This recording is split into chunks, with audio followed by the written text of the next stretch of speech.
Assalamualaikum warahmatullahi wabarakatuh. Kembali lagi di YouTube-nya Bang Alvis Devitra Dan Fikri Ramadan. Ini kok wak ke Badendang dengan apa? Pakai saluang gini. Beda tak biasanya kayak sih. Ini pakai saluang walaupun amatir. Abang tukang salong lah. Abang lu tukang saluang. Ayo. Oh, Kalau nih. Fikri Pak, kalau Fikri Badendang tuh Fikri Basaluang. Tapi kalau saya salah, itu jadi galana. Abang saluanger doang.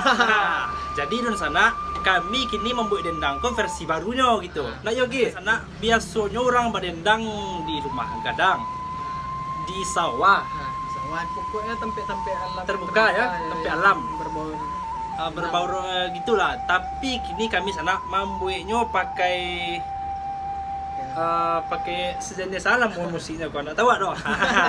Tahu doh tapi kami buatnya udah jatuh gini kemana Yogi? Tahu doh tuh wah tuh. Bisa nak jaliak wah. Bisa tak nak jaliak tuh wah.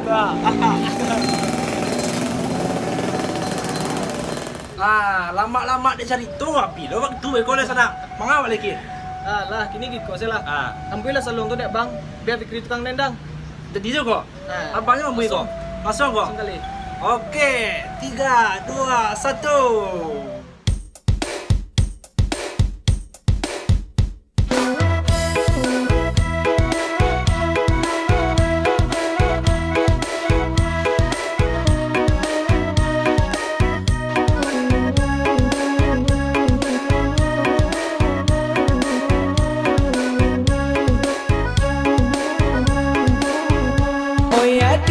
Oyadi, nagati di pasar Solo, nagabalay di hari Sanjo, tuan di malah mato namu lalo, ada kandung takana juo.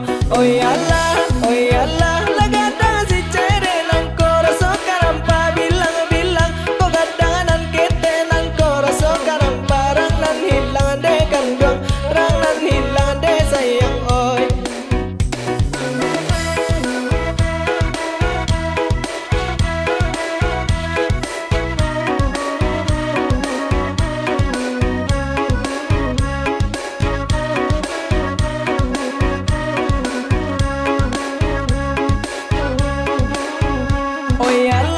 Oyalah, babelo jalan kangarai, sasimpang jalan kabaru ande tuan ninda disangko kabacarai, untuk malang mambao janua.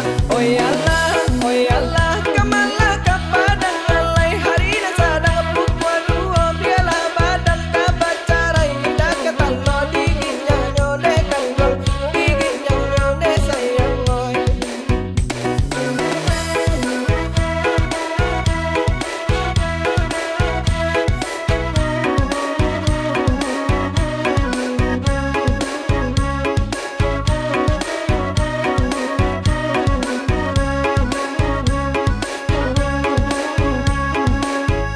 Oyadi, nagati di pasar Solo, nagabalay di hari Sanjo, tuan di malah mato namu lalo, ada kandung takana juo.